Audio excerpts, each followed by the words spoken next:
어떤 문제를 해결하는 데 있어서 여러 가지 그 문제의 사실을 확인하고 또 검토해서 결론을 내리는 방법이 있습니다. 하지만 우선적으로 알아야 할 사실이 있다고 한다면 그것은 바로 그 문제에 대한 전체적인 것을 생각하고 그 바탕을 중심으로 해야만이 그 근본적인 문제를 해결할 수 있을 것입니다. 무턱대고 세부적인 문제로만 자꾸 접근하다 보면 정작 자신이 해결해야 할 진짜 그 큰 문제를 해결하지 못하고 엉뚱한 방향으로 나갈 수가 있는 것입니다. 바울이 고린도 교회의 문제에 대처하는 방식도 이와 마찬가지였습니다. 고린도 교회가 가진 여러 가지 문제 가운데 제일 먼저 바울이 언급한 것은 교회가 서로 파장을 지어서 사람을 높이면서 세상적인 문제로 인하여 하나가 되지 못하는 것에 있었습니다. 그래서 바울은 누가 높고 또 누가 잘났고 하는 이런 세상의 세부적인 지혜가 아닌 근본적인 십자가의 지혜로 승리할 것을 권면하였던 것입니다. 교회 안에서 일어나는 문제는 인간적인 방법이 아니라 하나님의 그 근본적인 말씀으로 해결할 수밖에 없음을 말씀하셨던 것이지요. 오늘의 말씀은 교회 안에서 일어나는 분쟁을 해결하는 그 연장선상에서 하나님께서 우리를 교회로 부르신 그 부르심에 대한 현실을 설명하고 있습니다. 그래서 참으로 세상의 눈으로 볼 때 얼마나 형편없고 또 얼마나 부족한 사람들을 하나님께서 부르셨는가를 이야기하고 있는 것이지요. 세상의 인간적인 것이 그렇게 지혜 있는 것처럼 보이지만 정작 세상보다 지혜롭고 사람보다 강한 하나님께서 우리를 교회로 부르신 것에는 그런 인간적으로 자랑할 만한 것이 없는 부르심이었다라는 것입니다. 그리고 하나님께서 이렇게 부족한 사람을 교회로 불러주신 것은 우리를 통해서 세상의 것들을 자랑하지 못하게 하시고 오직 주님만을 높이고 주님만을 자랑하기 위함이었다라는 것이죠. 그러한 점에서 볼 때 교회는 자기 자랑만을 일삼는 인간적이고 세상적인 어떤 조건이 필요하지 않다라는 것입니다. 자꾸 사람을 자랑하고 세상의 것을 자랑하고 높이니까 교회가 분쟁이 일어나게 되는 것이죠. 오늘의 말씀은 이 땅에 존재하는 교회에 관한 이야기입니다. 그것도 하나님께서 우리를 부르신 그 부름에 따라 구성된 교회를 이야기하고 있습니다. 자, 그렇다면 과연 하나님께서 우리를 교회로 부르신 그 선택의 기준은 무엇이며 하나님께서 교회로 부르신 그 이유가 무엇인지를 생각하는 시간을 갖도록 하겠습니다. 우선 첫 번째로 하나님께서 우리를 교회로 부르신 기준에 관한 이야기입니다. 26절 말씀을 보겠습니다. 형제들아 너희의 부르심을 보라. 육체를 따라 지혜 있는 자가 많지 아니하며 능한 자가 많지 아니하며 문벌 좋은 자가 많지 아니하도다 했습니다. 지금 바울은 고린도 교회 성도들에게 교회 가운데 육체를 따라 지혜가 있고 또 세상에서 유능하며 학력과 실력이 높은 사람이 있는가를 한번 살펴보라고 이야기했습니다. 그리고 이렇게 살피라고 한 것은 고린도 교회를 구성하고 있는 성도들이 세상에 외적으로 평가될 만한 그런 기준으로 볼 때 정말 보잘것이 없는 사람들임을 상기시키려고 했던 것이지요. 바울은 먼저 형제들아 라고 하면서 그리스도 안에서 한 가족이요 식구임을 그 교회를 통해서 확인하고 있습니다.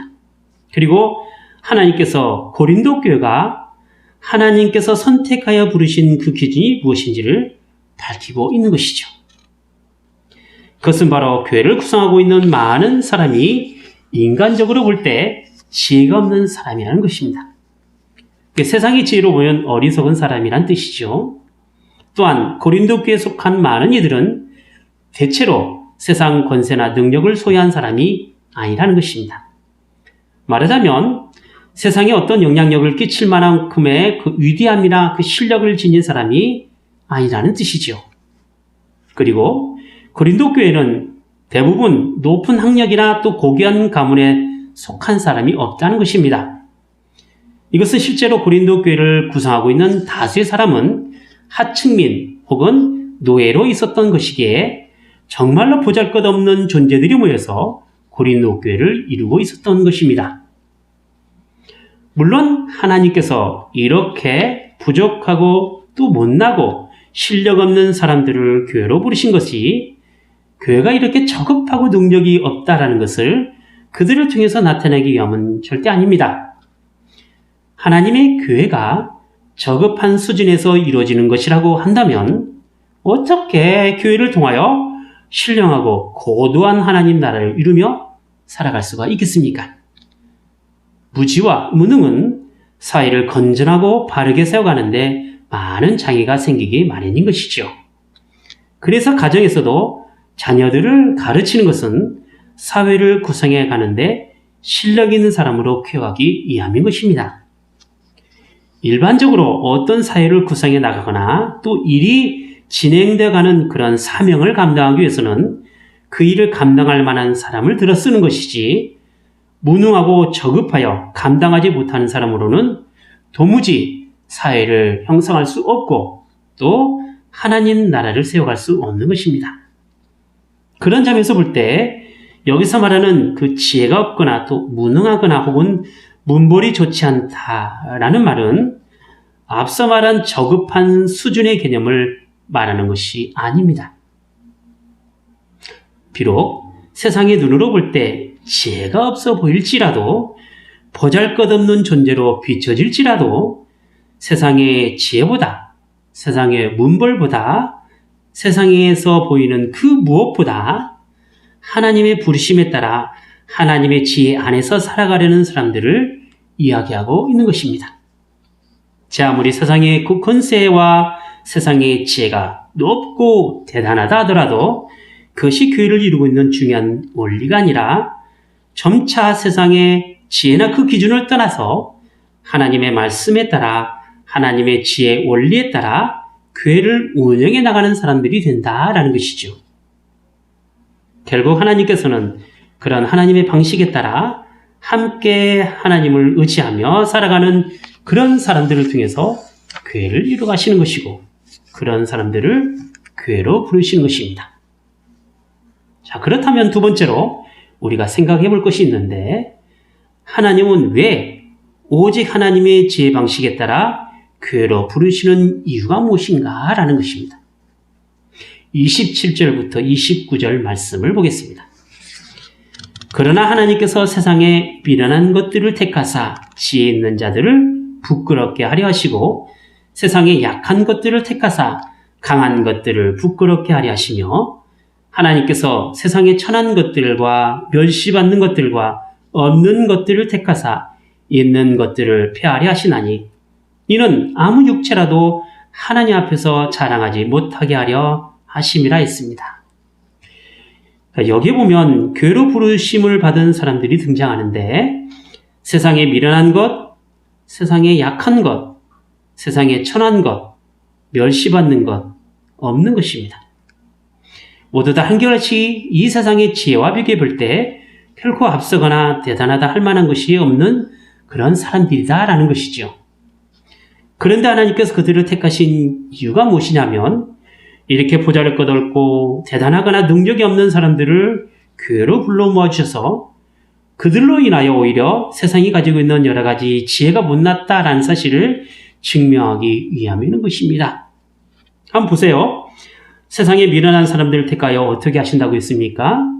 세상의 지혜를 부끄럽게 하신다라고 하지 않았습니까? 세상에 약한 사람들을 택하셔서 권세 있고 또 힘있게 살아가는 그런 사람들을 부끄럽게 하신다라고 했습니다.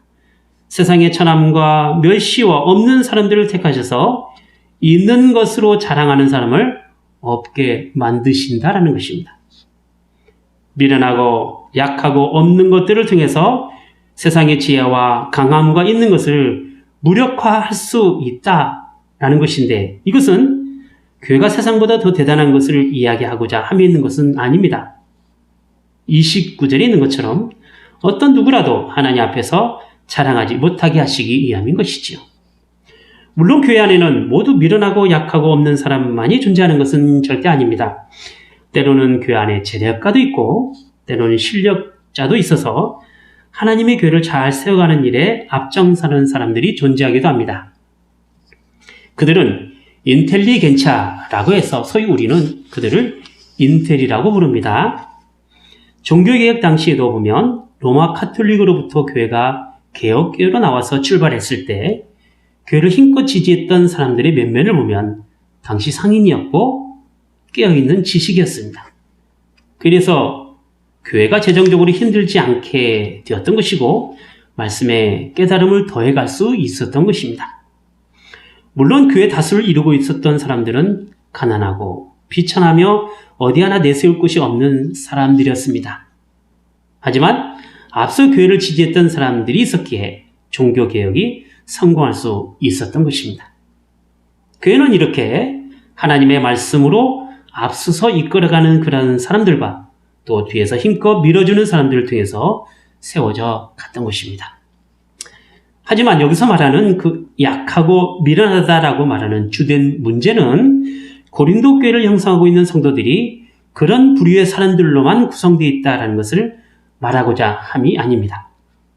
중요한 것은 설령 그들이 대단한 능력과 학식과 또 실력을 갖추고 있다 하더라도 인간적인 지혜나 자랑으로 교회를 이뤄가는 것이 아니라 하나님께서 부르셨다라는 그 부르심의 사실 때문에 하나님 앞에서만큼은 그 어떤 인간적인 잘남이나 세상의 지혜를 자랑하지 말 것을 이야기하고 있는 것이죠.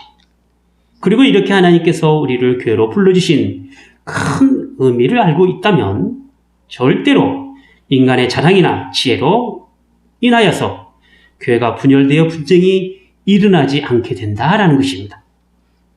지금 바울은 고린도 교회 분쟁에 대한 아픈 마음을 가지고 편지를 쓰고 있으면서 세상의 지혜로 인한 그 분열의 해결은 세세한 세상의 방법이 아니라 하나님의 말씀에 따른 지혜로 할 것을 자꾸만 언급하고 있는 것입니다.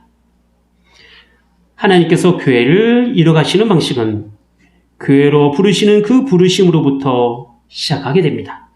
그리고 그 시작이라는 것은 세상의 방식과 지혜가 아니라 하나님의 일방적인 방식으로 나타납니다. 그것은 바로 하나님 앞에서 자랑할 것이 없는, 아니 오히려 하나님만을 자랑하는 사람들을 통해서 교회를 이뤄가신다라는 사실입니다. 그래서 스스로 지혜 있다라고 생각하는 사람들을 부끄럽게 하시는 것이고 스스로 강하다라고 생각하는 사람들을 약하게 하시고 스스로 교만하다라고 생각하는 사람들을 창피하게 만드는 것입니다. 이렇게 함으로써 이 세상의 그 어떤 누구라도 감히 하나님 앞에서 자랑하지 못하도록 만드시는 것입니다. 세상 자랑이 아닌 하나님 자랑이 바로 교회로 부르신 하나님의 뜻이고 마땅히 교회가 해야 할 바른 신앙의 자세가 되는 것입니다. 그런 점에서 우리가 그리스도인으로 존재하는 근본 이유는 세상 앞에서 잘난지 않은 것이 아니라 하나님만을 자랑하며 그분 앞에서 우리 자신을 낮추는 것에 있습니다. 내 생각, 내 주장이 앞서게 되면 언제나 일어나는 것은 분쟁입니다. 이것은 순전히 인간적인 것이고 자신의 죄로 말미암아 나온 생각이기 때문에 그렇습니다. 세상의 지혜는 서로를 경쟁하게 만듭니다. 세상의 지혜는 서로를 이기게 하는 싸움을 하게 합니다. 그래서 때로는 상대에게 상처를 주기도 하고 또 상대방을 죽여야만 하는 전쟁이 일어나기도 합니다. 이처럼 세상의 지혜는 전쟁을 원하고 있는 것입니다. 하지만 하나님의 말씀은 우리를 분쟁에서 화평함으로 이끌어 주십니다. 하나님 앞에서와 사람들 앞에서 자신을 낮추는 훈련을 시킵니다. 겸손과 사랑을 이야기하며 회개와 용서를 이야기합니다. 여기는 내 것이라고 할 만한 것이 하나도 없습니다. 모두 다 하나님으로부터 시작되었고 하나님의 것입니다. 그러기에 교회 안에 하나님의 것이 없으면 부끄러운 것이 되며 영원하지 못하고 결국 없어질 것이 되는 것입니다. 이처럼 교회를 이루는 신앙의 원리는 세상과는 좀 다르게 역설적입니다. 바울도 이런 역설적인 원리에 따라 자신의 신앙 고백을 이렇게 하였습니다. 고린도후서 12장 9절부터 10절 말씀입니다. 내게 이르시기를 내 은혜가 내게 족하도다. 이는 내 능력이 약한 데서 온전해짐이라 하신지라. 이러므로 도리어 크게 기뻐함으로 나의 여러 약한 것들에 대하여 자랑하리니 이는 그리스도의 능력으로 내게 머물게 하려 함이라. 그러므로 내가 그리스도를 위하여 약한 것들과 능욕과 핍박과 곤란을 기뻐하노니 이는 내가 약할 그때 곧 강함이니라 했습니다. 바울은 육체의 가시로 참 고생이 많았습니다. 그래서 하나님께 자신의 아픔을 호소하면서 그 육체의 가시를 제거해달라고 기도를 했던 것이죠. 하지만 하나님의 응답이 무엇입니까? 내 은혜가 내게 족하도다 하지 않았습니까? 이것이에요. 육체의 아픔으로 인하여 약할 그때 더욱 바울은 강했던 것이고 그것이 하나님의 은혜로 감사할 수 있게 되었다라는 것이죠. 우리의 존재라는 것이 어디에서부터 왔습니까? 세상의 학문은 진화론을 이야기하면서 인간의 조상은 원숭이라고 말들 하지만 성경은 그런 세상의 지혜라고 하는 것에 절대 동의를 하지 않습니다. 우리 하나님의 말씀은 우리의 존재에 대해서 오늘 말씀을 통해서 이렇게 가르쳐주고 있습니다. 30절 말씀 보시죠. 너희는 하나님께로부터 나서 그리스도 예수 안에 있고 예수는 하나님께로 나와서 우리에게 지혜와 의로움과 거룩함과 구속함이 되었으니 라고 했습니다. 우리의 존재는 어디서 왔다고요? 하나님으로부터 시작되었습니다. 그리고 우리는 지금 예수 그리스도 안에 있습니다. 요한일서 5장 1절 말씀을 보면 예수께서 그리스도이심을 믿는 자마다 하나님께로서 난 자니 또한 내신 이를 사랑하는 자마다 그에게서 난 자를 사랑하느니라 이야기했습니다. 예수 그리스도를 믿는 사람은 모두 다 하나님에게서 난 사람들입니다. 하나님을 사랑하는 사람은 그래서 예수 그리스도 안에서 믿음으로 살아가는 사람들을 사랑하는 사람이 된다라는 것이죠. 우리는 예수 그리스도 안에서 지혜와 의로움과 거룩함과 구속함이 되었습니다. 이것은 세상이 줄 수 없는 하나님의 은혜인 것이죠. 비록 세상의 지혜로 인하여 미련함과 약함과 천함과 멸시로 판단됨에도 불구하고 하나님의 부르심에는 세상이 줄 수 없는 하나님의 지혜와 의로움과 거룩함이 있는 것입니다. 여러분, 교회가 특별한 이유가 뭐인지 아십니까? 그것은 바로 하나님의 구속함을 받은 성도의 신앙 공동체이기 때문에 그렇습니다. 하나님께 속해 있다라고 하는 것은 이처럼 하나님으로부터 받은 은혜를 누리고 살아가는 존재들이다라는 것이죠. 이것은요, 인간의 노력이나 열심이나 수고나 애씀에서 나오는 것이 아닙니다. 순전히 하나님께서 주신 것이기 때문에 우리에게는 그 어떤 자랑도 있을 수가 없는 것입니다. 그래서 31절에 있는 것과 같이 자랑하는 자는 주 안에서 자랑하라 하셨던 것입니다. 교회는 하나님을 자랑하는 곳이지 사람을 자랑하는 곳이 아닙니다. 예수님을 믿고 예수 그리스도 안에 살아가는 사람이라고 한다면 자연스럽게 세상 자랑보다 예수님 자랑을 하게 될 것입니다. 왜냐하면 예수님께서 우리에게 주신 지상 명령에 나와 있는 대로 교회가 가진 사명은 주님의 증인이 되는 것에 있기 때문에 그렇습니다. 물론 믿는다고 해서 처음부터 무조건 다 예수님만을 자랑하며 예수님의 증인이 된다라고 말하는 것은 분명 아닙니다. 믿기 전에 가졌던 육신의 생각과 내용이 세상을 자랑하고 사람을 자랑하는 것이었기 때문에 성령의 인도하심에 따라 계속해서 살아가지 않게 된다면 우리는 자기 자신의 생각을 자꾸 의지하게 되고 세상을 자랑하게 되는 것입니다. 자꾸만 육신의 생각과 내용을 자랑하게 되면 결국 자신만의 생각으로 고정이 되어서 하나님께서 우리를 교회로 불러주시고 또 하나님의 자녀로 살아갈 수 있도록 하신 그 하나님의 구속하심의 결과를 부인하게 되는 것입니다. 교회 안에 일어나는 여러 가지 불신과 또 분쟁이라는 것은 이렇게 육신의 생각과 내용으로 나타난 열매들입니다. 하나님께서 우리를 부르신 크신 뜻에 따라 살아가지 않게 된다면 우리는 계속해서 세상의 것들을 더 크게 보게 될 것이고 인간적인 것들로 자랑을 일삼다가 결국 교회 분쟁이 일어나게 될 것입니다. 거듭나지 않는 사람들의 삶을 들여다보면 거기에는 자기 자신만 있고 자신이 소유한 것에 대한 자랑만 있고 또 자신이 이뤄놓은 것에 대한 자부심만으로 살아가게 됩니다. 그러다가 그것마저 떨어지면 자신은 주변에 있는 세상 것으로 자꾸 자랑하려고 한단 말이죠. 그래서 문제 해결도 자꾸 자신만의 생각과 또 판단에 맡겨버리니까 세상의 온갖 것들이 동원되어서 정작 믿음 안에서 말씀으로 해결해야 될 것들을 하지 못하고 마는 것입니다.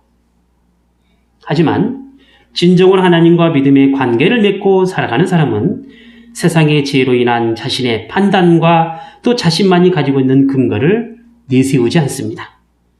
옛사람의 죄된 성품을 드러내지 않고 그리스도 안에서 새롭게 된 사람으로 새 사람을 힘입어 살아가는 사람이 되는 것이죠. 우리는 단지 질그릇에 불과하며 질그릇 안에 담겨있는 참 부하가 되시는 예수 그리스도를 자랑하는 사람이 됩니다.